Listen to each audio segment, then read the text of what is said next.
ka na ikay mawiwili. So mga par, matapos nga po tutok na tutok ang ama ni Naoya Inoue na si Shingo Inoue sa public workout ni Murodjon Akhmadaliev, kung saan mga idol napasabi na lang dito si Daddy Inoue na talagang isang malakas daw na fighter si MJ. Hindi daw basta-basta smulin ito sa bakbakan. Bagamat sa naging public workout naman ni Inoue kahapon mga idol, hindi naman ito nagpadaig kay Akhmadaliev. Pinakita din nito mga idol ang talim ng kanyang suntok. Grabe talaga mga idol ang hampas ni Inoue. Parang bala ng armas ang tumatama sa pads. Bukod sa malakas mga idol, matulis pa talaga. Kaya patas na ngayon ang tingin sa dalawang fighter mga idol. Kung sinabi ni Akhmadaliev na one shot one kill ito sa laban kay Naoya Inoue, baka kung si Inoue din ang makatama mga idol, posibleng sa ospital na rin ang gising ni Akhmadaliev sa bakbakan.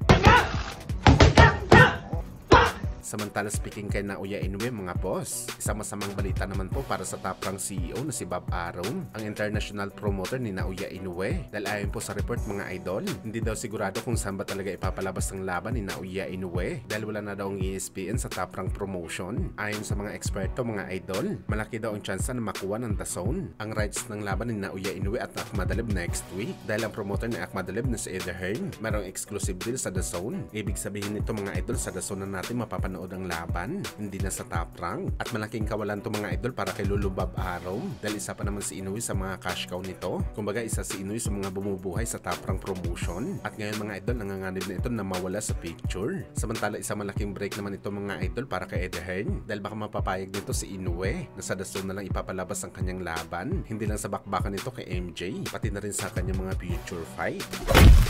Samantala matapos nga po mag-viral ang pagsasama ni Canelo Alvarez at Jeron Anis sa kanilang sparring session para tulungan ang Meksikano sa paghahanda nito sa laban kontra kay Terence Crawford, kung saan mga idol nagsalita na po si Jeron Anis. At ang unang sinabi nito mga idol, matinding banta para kay Crawford. Ano yan ni Anis mga idol? Sa bakbakan daw ng dalawang superstar, mas pabor daw siya na manalo kay Canelo. Masyado malaki daw si Canelo kumpara kay Crawford. Sa sparring daw nito kay Canelo, ngayon lang daw nito nalaman na sanay pala ito lumaban sa malalaking tao.